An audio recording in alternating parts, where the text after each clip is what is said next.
प्रधानता के आधार पर, दूसरा था रचना की दृष्टि यानी वो बने हुए कैसे उनकी बनावट के आधार पर, और तीसरा आता है अर्थ के आधार पर। तो प्रधानता के आधार पर वाक्य हमने पढ़ लिया था, अब हम पढ़ने जा रहे हैं रचना की दृष्टि से वाक्यों का वर्गीकरण। रचना यानी उनकी बनावट, वो बने कैसे हैं, इस आधार पर हमारे वाक्य 3 प्रकार के होते हैं। ठीक है, सबसे पहला वाक्य आ जाएगा सरल या साधारण वाक्य, दूसरा आ जाएगा मिश्र या मिश्रित वाक्य, तीसरा आ जाता है संयुक्त वाक्य। तो इनको समझना है, बहुत ही सरल है, इनको समझना मुश्किल नहीं है इनमें। तो आपको याद होगा जब हम वाक्य पढ़ रहे थे, वाक्य के बारे में जब परिभाषा पढ़ी थी, तो हमने एक पॉइंट और पढ़ा था वाक्य के अंग, और वाक्य के अंग में हमने 2 चीजें सीखी थी, वाक्य का उद्देश्य और वाक्य का विधेय। हमने जाना था उद्देश्य वाक्य का कर्ता होता है और विधेय वाक्य की क्रिया होती है। तो यहाँ पे आपको इस बात का ध्यान रखना है, उद्देश्य और विधेय इन दोनों का संबंध आपस में कैसा होता है, उस चीज को समझते हुए हम इसे समझेंगे। सरल वाक्य की परिभाषा कहती है जिन वाक्यों में केवल एक ही उद्देश्य और एक ही विधेय होता है उसे हम क्या कहते हैं, सरल वाक्य कहते हैं। ठीक है, पहली परिभाषा। दूसरा पॉइंट यानी अथवा, अगर ऐसी स्थिति ना हो तो दूसरी स्थिति क्या होगी, अथवा जहां 2 या 2 से अधिक उद्देश्यों का संबंध किसी एक विधेय से हो या अनेक विधेयों से बराबर बराबर हो, उसे हम सरल या साधारण वाक्य कहते हैं। अब यहाँ पे एक बात समझिएगा, आपको पहली जो परिभाषा है वो तो समझ में आ जाती है, एक उद्देश्य और एक विधेय, लेकिन ये जो दूसरा आगे लिखा है कि जहां 2 या 2 से अधिक का संबंध एक विधेय से हो या किसी एक 2 से अधिक विधेयों से हो लेकिन बराबर बराबर हो, तो ये वाली चीज ऐसे समझ में नहीं आएगी कि ये कहना क्या चाहता है। तो हम जब उदाहरण देखेंगे उससे हमें ये समझ में आएगा। तो सबसे पहले हम लिखते हैं, जैसे मान लो हमने एक साधारण सा उदाहरण लिया, हमने कहा कि विजय पुस्तक पढ़ता है, विजय पुस्तक पढ़ता है। तो इस वाक्य में, चलो पहले वाक्य लिखो उसके बाद समझेंगे। लिखेंगे माता और पिता, माता और पिता सत्संग में गए हैं। तीसरा वाक्य लिखो सुमन, दीपा, राजू और विजय एक साथ पढ़ते लिखते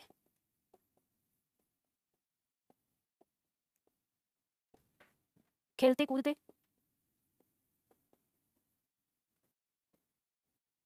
और खाते पीते हैं।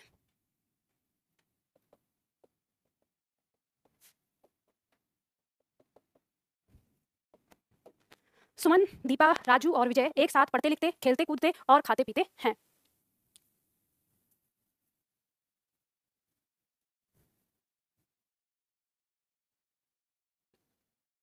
ऑनलाइन में यहाँ पे एक छात्र पूछ रहे हैं कि मैम कब तक सिलेबस कंप्लीट हो जाएगा। बेटा ये वाली बात आपको पूछने का कोई मतलब ही नहीं बनता, आपको स्वयं पता है कब हो जाएगा। जिस दिन आप हिंदी में आपकी परीक्षा में आने वाले सारे टॉपिक हो जाएंगे उस दिन सिलेबस समाप्त हो जाएगा आपका। तो आपको पता है कि 8 इकाई आपको दी गई है, तो कम से कम 8 इकाई तक तो मैडम पढ़ाएंगी। हम कौन सी इकाई पढ़ रहे हैं, 5वीं इकाई पढ़ रहे हैं, तो 5वीं इकाई पढ़ रहे हैं तो अब इसके बाद जो बची है वो सारी इकाई पढ़ेंगे। तो आपको ये पूछने का कोई मतलब ही नहीं है। जो छात्र इस तरह का प्रश्न पूछता है तो मुझे ऐसा लगता है कि वह बोर हो रहा है, अब वो ये सोच रहा है कि जितना जल्दी से जल्दी हो सके अभी खत्म करो और जल्दी से फटाफट हम छुटकारा पाए इससे। तो ऐसा प्रश्न मत किया करो, ये प्रश्न मुझे अच्छे नहीं लगते। 2-3 प्रश्न ऐसे हैं जो मुझे बिल्कुल अच्छे नहीं लगते, इन प्रश्नों को देख के ना मुझे गुस्सा आ जाता है। तो आप आराम से पढ़ते रहिए। अगर हाँ ये है कि आपकी परीक्षा है और परीक्षा आने वाली है जल्दी है, तो फिर उसके हिसाब से आप बात करिए कि हम मेरी इस महीने में या इस डेट को मेरी परीक्षा है तो मैं कैसे कर लूं। ठीक, चलो तो लिख लिया आप सभी लोगों ने। अब इधर ध्यान दो, हमने परिभाषा पढ़ी यहाँ पर सरल वाक्य की कि जिन वाक्यों में केवल एक ही उद्देश्य और एक ही विधेय होता है। तो देखो सबसे पहला वाक्य हमने लिखा विजय पुस्तक पढ़ता है। इस वाक्य में कितने उद्देश्य हैं, एक उद्देश्य है, और इस वाक्य का कितने विधेय हैं, एक विधेय है। ठीक है, तो यहाँ पर हमारे एक उद्देश्य और एक विधेय। विजय पुस्तक पढ़ता है, पढ़ने का काम कौन कर रहा है, विजय ही कर रहा है, तो ये हमारा हो गया सरल वाक्य। ठीक है, ये हमारा सरल वाक्य हो जाता है। अब इसके बाद हमारा जो अगला आता है, दूसरा पॉइंट हमारा आता है माता और पिता सत्संग में गए हैं। तो यहाँ हम देखेंगे कि माता और पिता कितने उद्देश्य हैं, 2 उद्देश्य हैं, लेकिन जो इसमें विधेय है वो क्या है, गए हैं, एक विधेय है। तो दोनों ही काम कर रहे हैं जाने का, ऐसा तो है नहीं कि माताजी यहाँ रुकी हैं और केवल पिताजी गए हैं। वाक्य से हमें क्या पता चलता है, वाक्य से हमें पता चलता है कि माताजी और पिताजी दोनों ही सत्संग में गए हैं। तो इन दोनों ही उद्देश्यों ने एक विधेय अपनाया है। तो जब एक विधेय इन दोनों ही उद्देश्य के साथ आया है तो यह वाक्य भी क्या कहलाएगा, सरल वाक्य कहलाएगा। ठीक है, अब इसके बाद लिखना बाद में, लिखना पड़ोसी के में देख के पहले समझ लो जो मैं समझा रही हूँ। इसके बाद आता है सुमन, दीपा, राजू और विजय एक साथ पढ़ते लिखते खेलते कूदते और खाते पीते हैं। तो यहाँ पर ध्यान दो, सुमन, दीपा, राजू और विजय कितने उद्देश्य हैं, अनेक उद्देश्य हैं। ठीक है, और इसके विधेय कितने हैं, पढ़ते लिखते खेलते कूदते और खाते पीते कितने हो गए, अनेक विधेय हो गए। ठीक है, तो अनेक उद्देश्य हैं और अनेक विधेय हैं, लेकिन इनका आपस में संबंध सबके साथ बराबर है। यानी जब ये अनेक उद्देश्य पढ़ने लिखने का काम करते हैं तो सारे एक साथ करते हैं, और जब ये खेलने कूदने का काम करते हैं तो सारे एक साथ करते हैं, और जब ये खाने पीने का काम करते हैं तब भी एक साथ करते हैं। अब ऐसा तो नहीं है कि सुमन खेल रही है, दीपा पढ़ रही है और राजू खा रहा है, ऐसा तो नहीं है। हमने सबको क्या कहा है, साथ के लिए कहा है। तो जब ये साथ में काम करते हैं तब अब हम क्या कहेंगे, फिर इस तरह के वाक्य को सरल वाक्य कहेंगे। यानी इस तरह का वाक्य जब सबका काम एक साथ हो रहा है तो ये क्या कहलाते हैं, सरल वाक्य कहलाते हैं। तो बात समझ में आई। हमारी परिभाषा क्या कहती है, सरल या साधारण वाक्य की। परिभाषा ने कहा था जिन वाक्यों में केवल एक ही उद्देश्य और एक ही विधेय होता है वो हमारा सरल वाक्य होता है। और साथ ही साथ बताया कि जहां दो या दो से अधिक उद्देश्यों का संबंध एक विधेय से हो, तो जैसे हमने देखा था माता और पिता सत्संग में गए तो दो उद्देश्य थे, एक विधेय था, या अनेक विधेयों से बराबर बराबर हो। अब यहाँ पे अनेक उद्देश्य हैं हमारे और अनेक विधेय हैं। यहाँ पर ऐसा भी हो सकता है कि एक उद्देश्य हो और एक उद्देश्य ही हमारा क्या हो रहा है, उसके विधेय अलग अलग हो। जैसे मान लो हमने कहा कि राजू सुबह उठकर स्कूल जाता है, तो यहाँ पर उठकर एक ये विधेय हो गया, पहली क्रिया क्या हो गया, उठने का काम किया, फिर हो गया उसने स्कूल जाने का काम किया। या फिर ऐसे हो कि दीपक सुबह उठा, जैसे दीपक घर ऐसे बोलेंगे, जैसे मान लो ये दिया है कि दीपक स्कूल गया और शाम में वापस आ गया, तो अब देखो यहाँ पे कितना उद्देश्य है, एक उद्देश्य है। और विधेय कितने हो गए, पहले तो गया और शाम में वापस आ गया, तो यहाँ पे दूसरा विधेय हो गया। तो ये भी हमारा क्या कहलाएगा, सरल वाक्य कहलाएगा। ध्यान रखिए जब हम आगे बनाएंगे संयुक्त वाक्य, तो संयुक्त वाक्य के अंदर और शब्द हमारा आता है, वो दो वाक्यों को जोड़ता है, तो दो वाक्यों से मिलकर बनेगा। तो उसमें आपको बिल्कुल ध्यान रखना है सटीक कि इधर वाले वाक्य में भी उद्देश्य और विधेय चाहिए हमें बराबर बराबर, और इधर वाले वाक्य में भी उद्देश्य और विधेय चाहिए हमें, तभी उन दोनों वाक्यों को जोड़ता हुआ कोई शब्द होगा, तब वो संयुक्त में आएगा। ऐसा मैं आपको क्यों बता रही हूँ, क्योंकि मैं कल ही प्रश्न बना रही थी, वाक्यों के प्रश्न को सॉल्व कर रही थी, उनका जो उसकी व्याख्या है वो लिख रही थी, तो उसमें वाक्य के ही प्रश्न आ रहे। तो आप ये भी अच्छा है आप लोगों के बैच के साथ कि मैं जैसे जैसे आगे बना रही हूँ उस किताब की व्याख्या लिख रही हूँ, तो आप ही के टॉपिक चल रहे हैं, तो मुझे इसलिए करंट जो इस समय पूछा जा रहा है उससे पता चल रहा है। तो उसमें ऐसे ही प्रश्न दे रखा था और वो बड़ा अजीब सा दे रखा था, तो जो व्याख्या दी उसमें, मतलब दूसरी किताब ने उसकी व्याख्या दे रखी थी, तो मैंने वहाँ पे देखा कि उसने इतनी गलत व्याख्या लिख रखी है वहाँ पर कि ऐसे दिया हुआ है कि सामू सुबह में स्कूल गया और शाम में वापस आ गया, और इसको दे रखा है कि ये वाक्य क्या है, संयुक्त वाक्य। तो ऐसा संयुक्त वाक्य नहीं होता है, इस बात को समझिएगा, क्योंकि इसमें उद्देश्य एक है, हम सही सीधी बात कर रहे हैं कि सरल वाक्य होता है जिसमें एक उद्देश्य हो और उसका विधेय बराबर बराबर हो। जो भी हमारे वाक्य आएंगे उसमें अलग अपना उद्देश्य होगा, अलग विधेय होगा, ठीक है। तो कैसे होगा वो हम आगे समझेंगे। तो ये वाली बात समझ में आ गई, ये चाहे कितना छोटा से छोटा हो, चाहे थोड़ा सा बड़ा हो, चाहे बहुत बड़ा हो, हमें खोजना क्या है, एक उद्देश्य और एक विधेय, और विधेयों और उद्देश्यों का संबंध आपस में बराबर होना चाहिए। बात समझ में आ गई ना, ठीक है। चलो अब अगला आता है हमारा मिश्र वाक्य। मिश्र वाक्य क्या कहता है, इसकी परिभाषा देखो। मिश्र वाक्य कहता है कि जिन वाक्यों में एक सरल वाक्य तथा एक आश्रित वाक्य, आश्रित वाक्य मतलब उपवाक्य। अब आश्रित वाक्य का मतलब ये समझ लो कि जिस वाक्य में भाव अधूरा रहता है, यानी जिसमें हमें लगता है कि इसमें कुछ और बताना बाकी रह गया अभी, तो उसको हम कहते हैं आश्रित वाक्य, उसे हम मिश्र वाक्य या मिश्रित वाक्य कहते हैं। अथवा, अथवा करके लिखो इसमें एक लाइन, अथवा दो आश्रित वाक्य हों, दो आश्रित वाक्य हों, दो आश्रित वाक्य हों, ठीक है। अब उसको ब्रैकेट में बंद कर दो। कहने का मतलब है या तो एक सरल वाक्य और एक आश्रित वाक्य, या फिर दोनों ही आश्रित वाक्य हों, वो हमारा क्या कहलाएगा, मिश्र वाक्य कहलाएगा। अब इसमें हम वाक्य प्रयोग करेंगे। ऑनलाइन में हमारे एक छात्र ने प्रश्न किया है, मैडम जी सत्संग क्या कहलाएगा। बेटा आपको नहीं पता सत्संग क्या होता है, ये बाबा जी लोग जो करते रहते हैं, इसमें बड़े बूढ़े जाते रहते हैं, जहाँ भगवान का नाम लेने की बात करते रहते हैं, वही सत्संग होता है। और क्या होता है, अब ये भी ऐसी बात, मतलब अगर ये इस उम्र में आके अगर आप सत्संग नहीं जानते तो फिर सवाल उठता है कि फिर आप जानते क्या हो, है ना। चलो इतना तो पता ही होगा। अरे भैया इंग्लिश मीडियम का भी हो तो भी इतना तो पता ही होता है, सबके घर में दादा दादी जाते हैं सत्संग में, और ऐसा कौन सा जब आप चैनल चेंज करते हो आपको तमाम चैनल मिल जाएंगे जिन पे सत्संग चलता रहता है, होता है कि नहीं होता है। चलो तो इसमें वाक्य प्रयोग करो, लिखो उसने मुझे बताया था कि वह कल नहीं आएगा।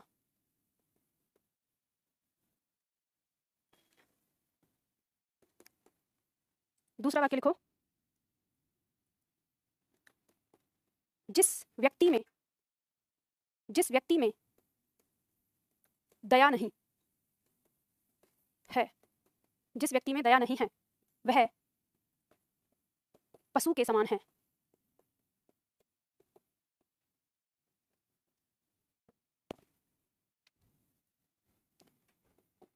जैसा कर्म करोगे,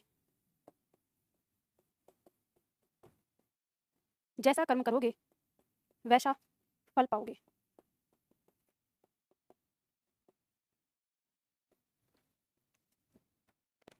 जैसा कर्म करोगे वैसा फल पाओगे।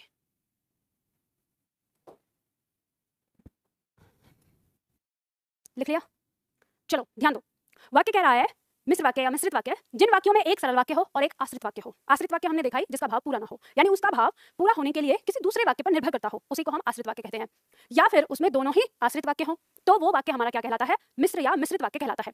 उसने मुझे बताया था कि, जैसे ही हम इसे देखते हैं हमें भाव अधूरा लगता है कि नहीं लगता, ठीक है, भाव अधूरा लगता है। और वह कल नहीं आएगा, ये पूरा वाक्य है, मतलब ये एक सरल वाक्य है और ये एक आश्रित वाक्य है। तो ये सरल वाक्य और आश्रित वाक्य मिलकर ये क्या बनाते हैं, मिश्र वाक्य बनाते हैं, ठीक है। तो आप लिख सकते हो यहाँ पर ये सरल वाक्य और ये आश्रित वाक्य, ठीक है। जिस व्यक्ति में दया नहीं है, अब जिस व्यक्ति में दया नहीं है, आप अगर ऐसे ही बोलोगे तो वाक्य जो है वो हमारा कैसा लगता है, अधूरा लगता है, हमें भाव पूरा नहीं लगता, फिर ऐसा लगता है ना जिस व्यक्ति में दया नहीं है तो फिर क्या, आगे बताओ। तो ये हमारा क्या है, आश्रित वाक्य। ये क्या कहलाएगा, हमारा आश्रित वाक्य। तो ये आश्रित वाक्य हो गया। और वह पशु के समान है, ये एक सरल वाक्य है, इसे हम बोल सकते हैं किसी के लिए कि वह पशु के समान है, तो ये हो गया हमारा सरल वाक्य, ठीक है। क्या हो गया, सरल वाक्य। कौन सा है, काय मत बोलो पहले तो। ये जो आश्रित वाक्य है वो ऐसे सरल इसलिए नहीं है क्योंकि इसमें भाव अधूरा है, और जिसमें वाक्य में भाव अधूरा रहेगा, मतलब जिसमें जिज्ञासा बच जाए। याद होगा कि मैंने आपको बताया था कि वाक्य जब हमने पढ़े थे कि उसमें आकांक्षा नहीं होनी चाहिए। आकांक्षा मतलब कोई जानने की इच्छा नहीं बचनी चाहिए, यानी जिज्ञासा नहीं बचनी चाहिए। लेकिन जैसे ही आप बोलोगे जिस व्यक्ति में दया नहीं है, अगर किसी ने ऐसा ही बोला तो आपके मन में कुछ ऐसे रहता है ना कि तो फिर आगे बताओ ना, मतलब क्या आगे इतना ही क्यों छोड़ दिया, रहता है ना भाव, यानी आगे कुछ जानने की इच्छा बाकी रह जाए। तो जिसमें जानने की इच्छा बाकी रह जाती है उसी वाक्य को हम आश्रित वाक्य कहते हैं, ठीक है। और इसी में जब ये कहा हमने कि वह पशु के समान है, तो जब हम ऐसे बोले वह पशु के समान है, तो इसमें हमें कोई जानने की इच्छा नहीं रहती। अब आप कहोगे कि लेकिन मैम वह को जानने की इच्छा रहती है, वो एक अलग पॉइंट हो जाएगा, क्योंकि यहाँ पे कि वह पशु के समान है तो मतलब आप इतना तो समझ गए कि किसी व्यक्ति के बारे में कहा जा रहा है कि वह पशु के समान है। और अगर मान लो आपको पहले से ही पता हो कि हम किस वह की बात कर रहे हैं तो फिर आप समझ जाएंगे, समझ गए। तो इस तरह से ये वाक्य हमारा एक आश्रित वाक्य और ये हो गया हमारा सरल वाक्य। तो ये दोनों वाक्य मिलकर क्या बनाते हैं, मिश्र यानी मिश्रित वाक्य बनाते हैं। जैसा कर्म करोगे वैसा फल पाओगे, अब वैसा फल पाओगे ये एक आश्रित वाक्य है, और जैसा कर्म करोगे ये दूसरा आश्रित वाक्य है। यानी इसमें दोनों ही जो वाक्य हैं वो आश्रित वाक्य हैं। और हमें पता चल रहा है कि ये हमारे कौन से शब्द हैं, ये हमारे संबंधवाचक सर्वनाम से बनने वाले शब्द हैं, जैसा और वैसा। तो जहां पे जैसा और वैसा आ जाए वहां तो आपको ये पता ही है कि जब जैसा आया है तो वैसा भी आएगा। जैसे हम कहते हैं कि जब, जब के साथ तब, और जैसे यदि, यदि के साथ तो, यद्यपि, तो यद्यपि के साथ तथापि, इस तरह से आता है। तो हमें ये पता है कि इनके साथ आएंगे, जहां जुड़े में आ जाएगा तो वो क्या हो जाएगा, आश्रित वाक्य हो जाएगा, ठीक है। तो ये दोनों आश्रित वाक्य मिलकर एक पूरा वाक्य बनाते हैं और जिसे हम कहते हैं मिश्र वाक्य। अब बताइए, इसमें आराम से कर लेंगे, ठीक है। ये है आपका मिश्र यानी मिश्रित वाक्य। अब इसके बाद आता है हमारा तीसरा पॉइंट, संयुक्त वाक्य। संयुक्त वाक्य क्या कहता है, संयुक्त वाक्य कहता है जिन वाक्यों में दो सरल वाक्य या एक सरल वाक्य तथा एक मिश्रित वाक्य हो, ये और ये वाक्य हो और ये किससे जुड़े हो, समुच्चयबोधक शब्द से जुड़े हो। अब ये बताओ समुच्चयबोधक शब्द का मतलब क्या है। जोड़ने का हमने अव्यय शब्द में पढ़े थे, अभिकारी शब्दों में समुच्चयबोधक शब्द, जिसमें हमने पढ़ा था जैसे और तथा एवं, किंतु परंतु लेकिन इसलिए अथवा या, ये सारे शब्द हमारे किसके अंदर आएंगे, ये समुच्चयबोधक के अंतर्गत आएंगे, ठीक है। तो इन्हीं की यहाँ पे बात कही है कि या तो दो सरल वाक्य हो या एक सरल वाक्य हो, एक मिश्र वाक्य हो। तो जहां तक आप देखेंगे तो मिश्र वाक्य वाला वाक्य तो बहुत ही लंबा, बहुत रेयर होने पे होता है। अधिकतर हम पाते हैं कि दो सरल वाक्य ही हमारे जुड़े होते हैं इनसे। तो कैसे इसमें हम वाक्य प्रयोग करेंगे, जैसे मान लीजिए सबसे पहले एकदम से सरल सा वाक्य करेंगे, लिखेंगे हम नितिन आया, नितिन आया और पवन चला गया। नितिन आया और पवन चला गया। दूसरा वाक्य,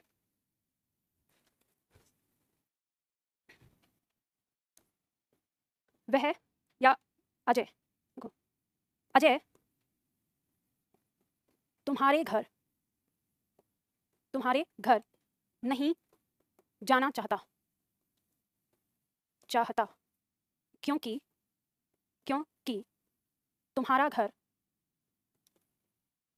बहुत दूर है, बहुत दूर है।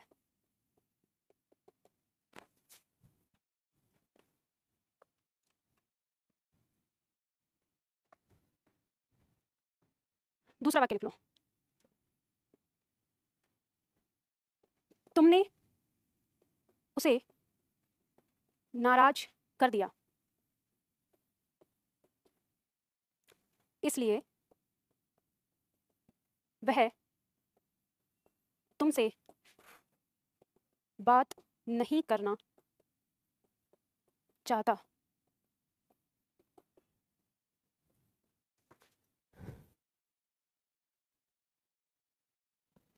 लिख लिया,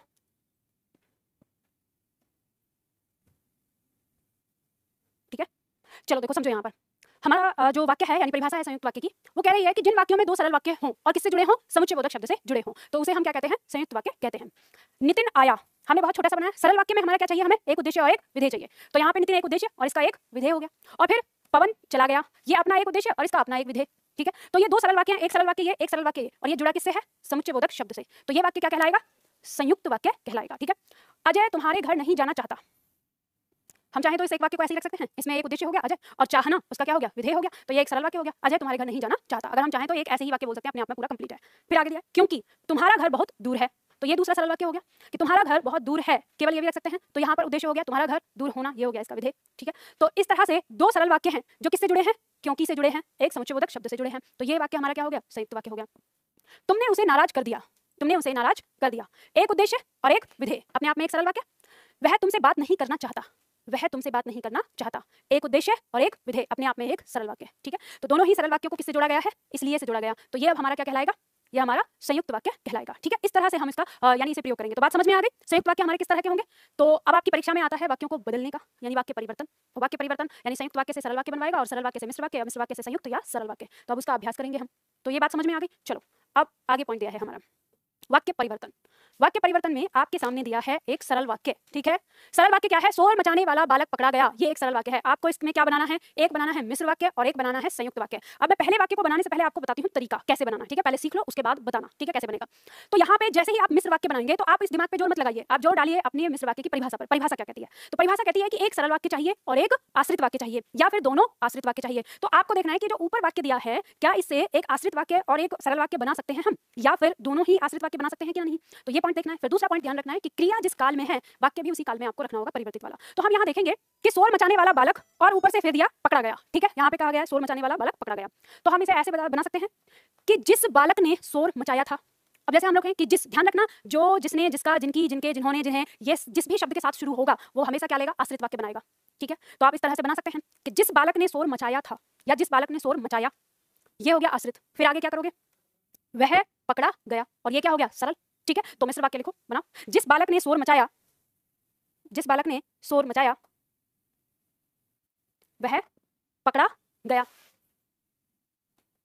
तो जिस बालक ने शोर मचाया वह पकड़ा गया। शोर मचाया के बाद कॉमा लगा देना। जिस बालक ने शोर मचाया, कॉमा, वह पकड़ा गया। अब चाहो तो आप वाक्य के नीचे लिख सकते हो कि ये आश्रित वाक्य और ये मिश्र वाक्य, ठीक है। अब देखो, अब ये आ गया हमारा यहाँ पर संयुक्त वाक्य। अब संयुक्त वाक्य बनाने से पहले समझो इसकी परिभाषा। संयुक्त वाक्य की परिभाषा क्या कहती है? दो सरल वाक्य चाहिए और किससे जुड़े होने चाहिए? किसी समुच्चय बोधक शब्द से जुड़े होने चाहिए। तो हमारे पास यहाँ पे दो पॉइंट दिख रहे हैं, एक तो है शोर मचाना और दूसरा पकड़ा जाना, ये दिख रहे हैं। तो इससे हम दो सरल वाक्य बना सकते हैं। हम कह सकते हैं कि बालक ने शोर मचाया, ठीक है। तो बालक ने शोर मचाया, एक ये सरल वाक्य हो गया, इसलिए वह पकड़ा गया। तो ये दूसरा हो गया। दोनों सरल वाक्य बन गए छोटे छोटे, और जुड़ किससे गया? इसलिए से जुड़ गया। तो लिख लो, बालक ने शोर मचाया इसलिए वह पकड़ा गया। बालक ने शोर मचाया इसलिए वह पकड़ा गया,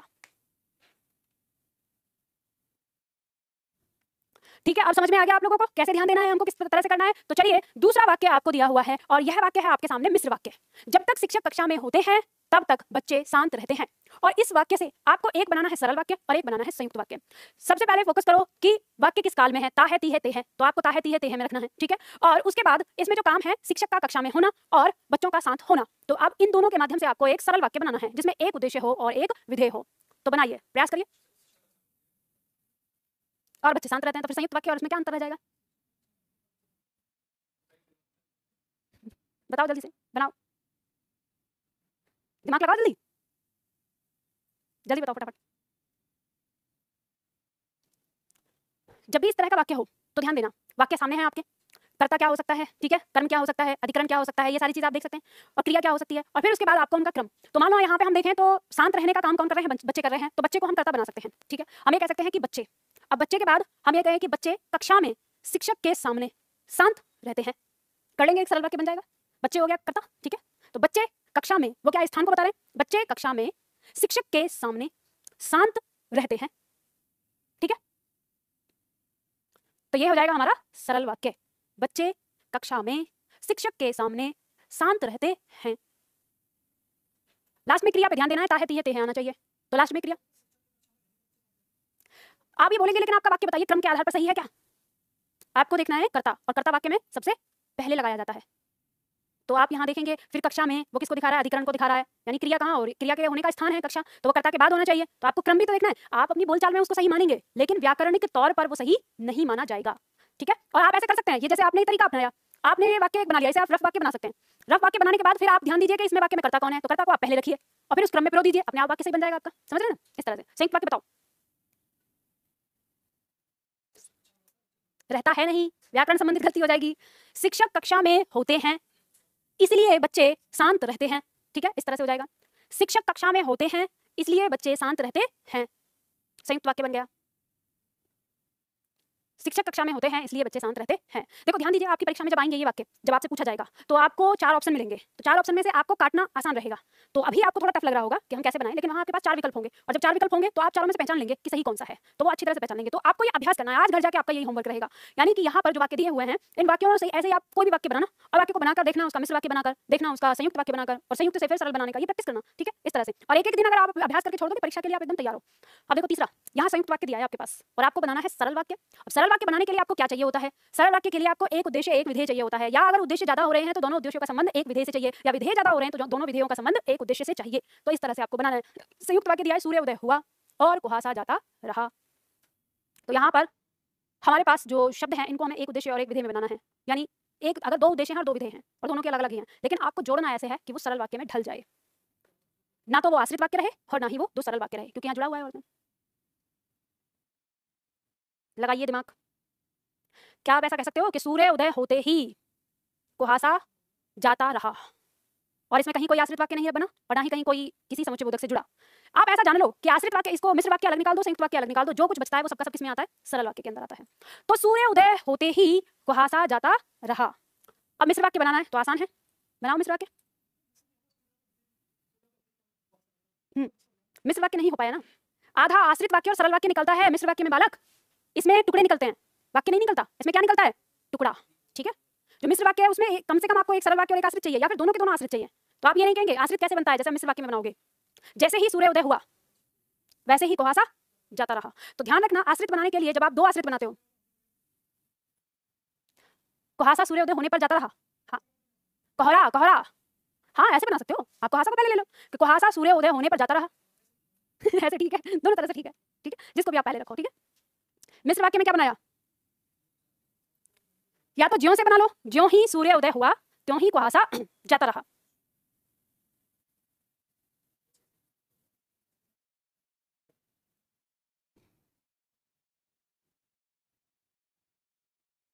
चौथा वाक्य बताइए जल्दी से फटाफट। वह धनी होकर भी सुखी नहीं है। मिश्र वाक्य बनाना है, इसका संयुक्त वाक्य बनाना है। वह धनी होकर भी सुखी नहीं है। मिश्र वाक्य में दो वाक्य बनाने हैं आश्रित, या एक आश्रित एक सरल वाक्य, और संयुक्त वाक्य में दोनों सरल वाक्य बनाने हैं और जोड़ना है इसको समुच्चय बोधक से। बनाओ जल्दी से फटाफट। उसके पास धन है लेकिन वह सुख, ठीक है सुखी, ठीक। आगे देखो, मिश्र वाक्य में देखो, जैसे आप ऐसे कर सकते हो, आपने यदि और तो से बनाते हैं, ठीक है, ऐसे ही शब्द होता है यद्यपि और तथापि। ठीक है, तो आप यद्यपि से बना सकते हैं, यद्यपि वह धनी है, यद्यपि वह धनी है। अब जैसे आप इसे बोलेंगे तो मन में क्या आएगा, फिर आगे, मतलब धनी है तो फिर आगे की कहानी बताओ। तो तथापि वह सुखी नहीं है, तो तथापि वह सुखी नहीं है जब बोलेंगे तो मन कहेगा इससे पहले क्या, तो यद्यपि वह धनी है तथापि सुखी नहीं है, तो दो आश्रित वाक्य हो गए। ठीक है, अब संयुक्त वाक्य में वह धनी है किंतु वह सुखी नहीं है, वह धनी है किंतु वह सुखी नहीं है, मतलब यह है कि धनी तो है लेकिन सुखी नहीं है। अब यहाँ पे आप कह सकते हो कि किस तरह से, तो केवल धन से ही आदमी सुखी नहीं रहता। मान लो धन तो उसके पास बहुत है, अब उसका शरीर काम नहीं कर रहा है तो दुखी तो है ही, शरीर में दर्द हो रहा है ना। अब मान लो कि वो उसके पास धन तो है नहीं लेकिन हर टाइम खुश रहता है, मस्त रहता है एकदम, तो वो निर्धन होके भी क्या है, सुखी है। तो धन का सुख से कोई लेना देना नहीं है। ठीक है, अब वाक्य की करो पहचान। पहला वाक्य है वह परीक्षा में फेल हो गया, सरल वाक्य लिख लो आगे, सरल वाक्य।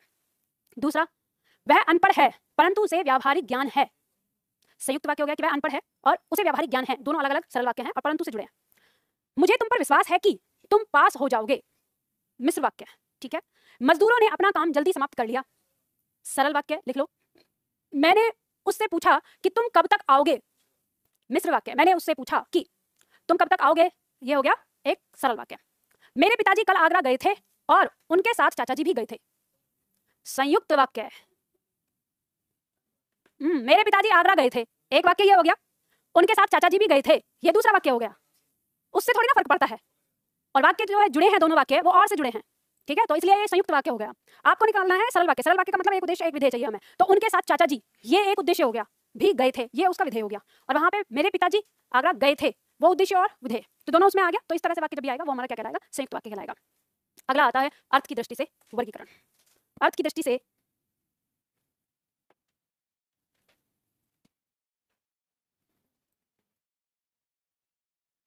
जिन वाक्यों को मिश्र वाक्य समझ में नहीं आया है, जिन छात्रों को, वाक्यों को नहीं, जिन छात्रों को मिश्र वाक्य समझ में नहीं आया, क्लास खत्म होने के बाद दोबारा क्लास देख लेना अपनी। ठीक है, चलो तो हम लोग यहाँ पे शुरू करते हैं अर्थ की दृष्टि से।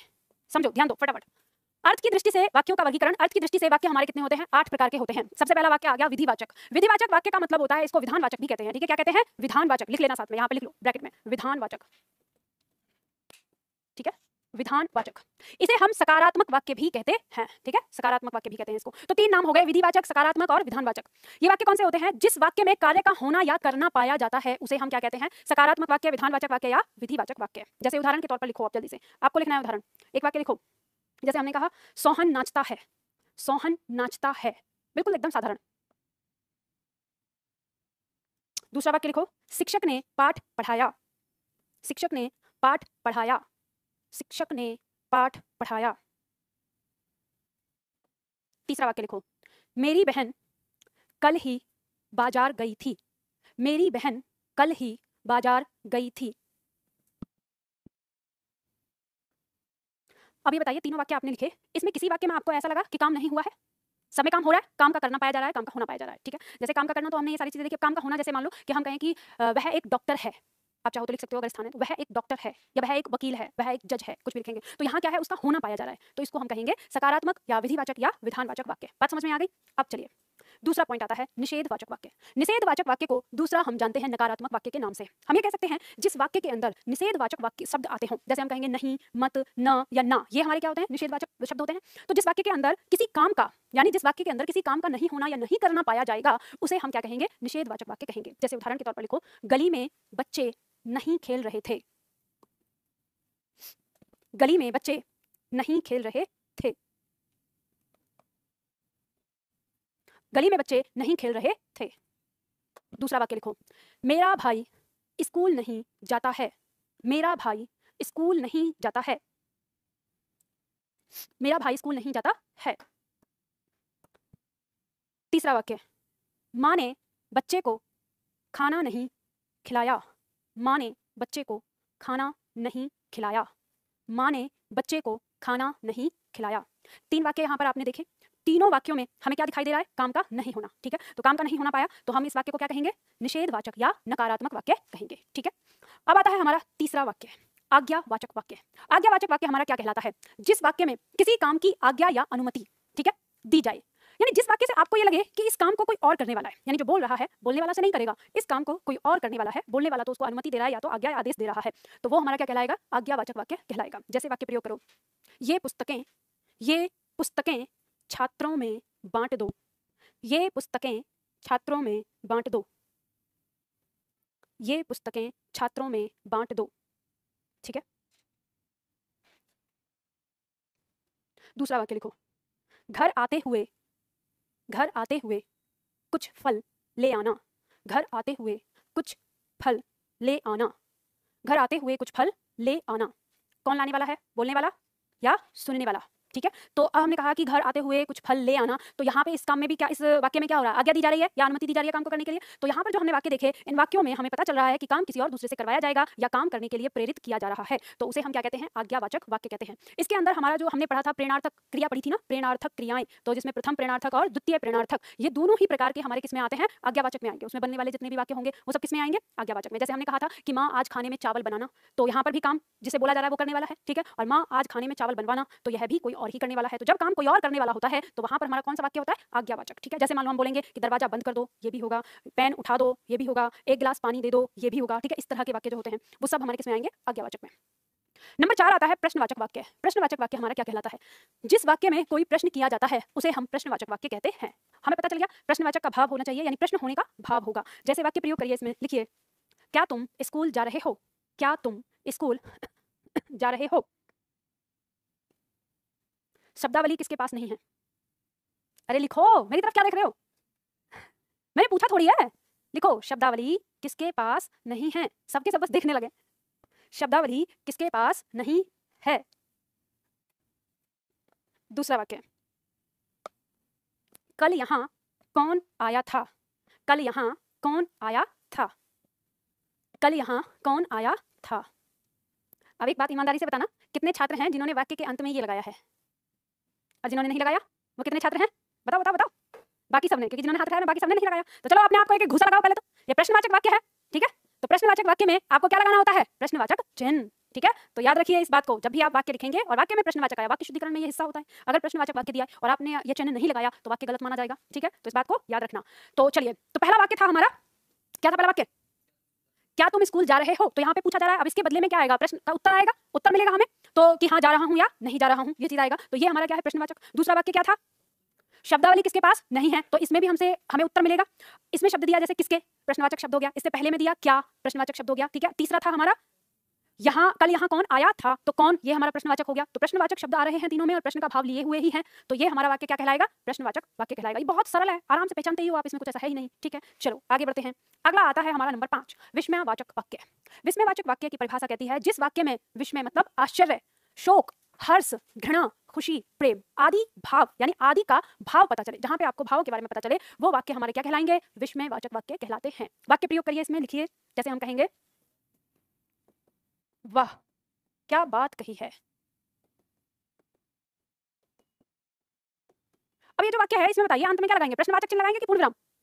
पूर्ण विराम, क्योंकि प्रश्नवाचक जो चिन्ह लगेगा वो केवल प्रश्न में लगेगा। भले यहाँ पे क्या आया है, इस क्या का मतलब प्रश्न करना नहीं है, इस क्या का मतलब है आश्चर्य व्यक्त करना। वाह क्या बात कही है, मतलब अद्भुत बात कहना। तो यहाँ पे इस क्या का जो भाव है वो क्या है? आश्चर्य है। ठीक है, अब देखो इसके बाद जैसे मान लो हम लिखेंगे आह, दुख व्यक्त कर रहा है। आह, जीवन में कितना कष्ट है, जीवन में कितना कष्ट है। आप इसको दो तरह से लिख सकते हैं। ठीक है, जीवन में कितना कष्ट है ये कह सकते हैं, या जीवन में बहुत कष्ट है। तो क्या कहते हो जब आप इसे व्यक्त करते हो? तो कितना ही कहते हो, क्योंकि हमें खुद नहीं पता होता है मात्रा क्या है। तो हमें कहना है जीवन में कितना कष्ट है। तो इस कितना का मतलब प्रश्न करना नहीं है, इस कितना का मतलब ये है वो व्यक्त जो कर रहे हैं, हम भाव को व्यक्त कर रहे हैं। ठीक है, तो ये हमारे आ जाएंगे विस्मयवाचक वाक्य के अंदर। जैसे मान लो अगर हम खुशी व्यक्त करें, हम कह सकते हैं आहा आज तो आनंद आ गया। जैसे बोलेंगे, ठीक है, आहा आज तो आनंद आ गया। कई बार बोलते हैं रस की क्लास होती है तो तब छात्र बोलते हैं आज की क्लास में तो मजा आ गया। तो मतलब आहा आनंद आ गया, जब आनंद आ जाता है। ठीक है, तो ये हमारे क्या है? विस्मयवाचक। ठीक है, विस्मयवाचक वाक्य कहलाते हैं। चलो, तो ये हो गया। अच्छा, इसमें ये चीज ध्यान रखना, ये विस्मयवाचक होता है। यहाँ पे स्पेलिंग में ये गलती लिखा हुआ, विस्मय लिखा हुआ है ना, इसको सही कर लेना। विस्मयवाचक होता है। चलो आगे बढ़ते हैं। संदेहवाचक, संदेहवाचक वाक्य। संदेह का मतलब होगा जिस वाक्य में किसी काम के होने में संदेह या उसके होने में संभावना का बोध होता है, उसे हम संदेहवाचक वाक्य कहते हैं। यानी जहां पर संदेह पाया जाता है। देखो वाक्य प्रयोग करो, शायद तुम्हें कल दिल्ली जाना पड़े। शायद तुम्हें कल दिल्ली जाना पड़े।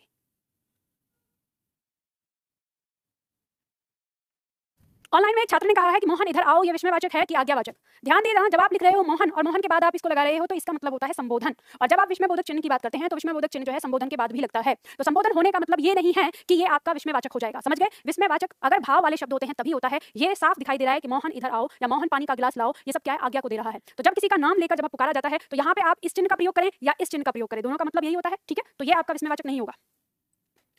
तो संदेहवाचक में आपने क्या लिखा? शायद तुम्हें कल दिल्ली जाना पड़े। दूसरा वाक्य लिखो, हो सकता है आज वर्षा हो। हो सकता है आज वर्षा हो। हो सकता है आज वर्षा हो, संभावना व्यक्त कर रहे हैं। ठीक है, पता नहीं है, हो भी सकती है या नहीं भी हो सकती है। ठीक है,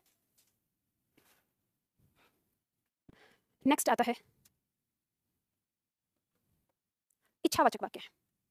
इच्छावाचक वाक्य हमारा क्या कहता है? जिस वाक्य में व्यक्ति द्वारा इच्छा या मनोकामना या शाप या आशीष या शुभकामनाएं व्यक्त की जाती हैं, उसे हम क्या कहते हैं? इच्छावाचक वाक्य कहते हैं। ठीक है, जैसे लिखो इसमें पहला वाक्य, आपकी यात्रा मंगलमय हो। सुना होगा रेलवे में, आपकी यात्रा मंगलमय हो। और इसमें कोई आपको विस्मयबोधक का चिन्ह नहीं लगाना, सीधा सीधा पूर्ण विराम लगाना है। ठीक है, दूसरा वाक्य लिखो, सदा खुश रहो या विजयी रहो। हम बोलते हैं सदा खुश रहो या विजयी रहो, बोलते हैं विजयी रहो, या बोलते हैं जैसे सौभाग्यवती भव। सौभाग्यवती किसके लिए बोला जाता है? पुरुष के लिए, स्त्री के लिए? पुरुष के लिए नहीं बोल सकते क्या? क्यों? तो सौभाग्यवता कह देंगे या सौभाग्यवान? सौभाग्यवान कह देंगे? क्यों, मजा नहीं आया? अरे सौभाग्य का मतलब होता है सुहागन होना। ठीक है, सौभाग्य शब्द का प्रयोग कहा जाता है, किया जाता है सुहागन के लिए। और सुहागन का मतलब होता है वह स्त्री जिसका पति जीवित हो। तो पति को थोड़ी ना बोलेंगे कि तुम्हारा पति जीवित हो। तो स्त्रियों को जिंदा रहने की कामना किसी ने नहीं करी, जो कामना करता है वो पुरुषों के लिए ही करता है। और सोचने वाली बात है, एक बात बताओ, मैं ऐसे विचार करती हूँ मेरे दिमाग में ना, कहते हैं आपने एक मूवी का ऐसे डायलॉग है ना कि मेरे दिमाग में टिक टिक करता है, तो ऐसे मेरे दिमाग में ना ऐसे ही टिक टिक करते हैं सवाल बहुत सारे। कभी कभी ये आता है कि ऐसे हम बोलते हैं कि पुरुष कह देते हैं बड़ी पुरुष ताकतवर होते हैं, महिला क्या होती है? अबला होती है। ये बोल दिया जाता है हर जगह। और अगर हम अपनी परंपराओं से चीजों को उठाकर देखें तो जितनी रखवाली पुरुष की जाती है उतनी रखवाली महिला की कभी नहीं की जाती। तो रखवाली किसकी की जाती है? कमजोर की ना, ताकतवर को तो जरूरत ही नहीं होती। अब आप कहेंगे कि नहीं मैम सारे तो पुरुष रखवाली करते रहते हैं औरतों की। अरे वो दिखावटी है, वो दिखावटी है, दिखाने के लिए है कि महिला जो है अबला है, ये दिखाने के लिए। अब कैसे, मैं कैसे बात कर रही हूँ, जैसे बचपन में होता है, छोटे बचपन में झपटा ना हो जाए, कहते हैं ना बच्चे को भूत प्रेत ना लग जाए, तो कड़वा तेल किसको लगाते हैं? लड़कों को। लड़कियों को कभी नहीं लगाया जाता, लड़कियों पर नहीं चढ़ सकता भूत प्रेत, है ना, झपटा लड़कियों को नहीं हो सकता, लड़कों को होगा। फिर उसके बाद आपने देखा होगा जब लड़कों के दाढ़ी मूंछ निकलते हैं तो आपने दादी जी को कहते हुए सुना, अरे लहसुन प्याज रख लेना साथ में, दाढ़ी मूंछ निकल रहे हैं, कोई हवा ब्याल आ जाएगी। सुना है ऐसे कहते हुए? मैंने अपने घर में अपने आसपास ये सुना है, इसलिए बता रही हूँ। तो बोलते हैं कि ऐसा कि क्यों कहा जाता है कि जब दाढ़ी मूंछ निकल रहे होते हैं तो ये कौन सी अवस्था होती है? ये 14-15 साल से लेकर 18 साल तक की अवस्था होती है, तो उस अवस्था में होता है। तो हाँ, किशोर अवस्था। तो वहाँ पे भी फिर ये वाली चीज होती है कि वहाँ पे भी रखवाली करनी है। लड़कियों के लिए नहीं बोलता कोई कि लड़कियों के भी कुछ हवा ब्याल हो जाएगा या ऐसे हो जाएगा, वो वाली चीज नहीं है। वहाँ तो बस उनको क्या बोला जाता है, अरे दुपट्टा लेके निकलो, अरे घर से बाहर मत निकलो। वहाँ तो जबरदस्ती सिखाया जाता है कि तुम्हें घर में रहना है। जब भी देखो लड़की आती है ना, अच्छा क्या पता लड़की भूत जो होती हैं, जो चुड़ैल होती हैं, उनको पसंद आते होंगे लड़के, हैं इसलिए क्या। चलो लाइन से मत भटको, जो मैं बता रही हूँ।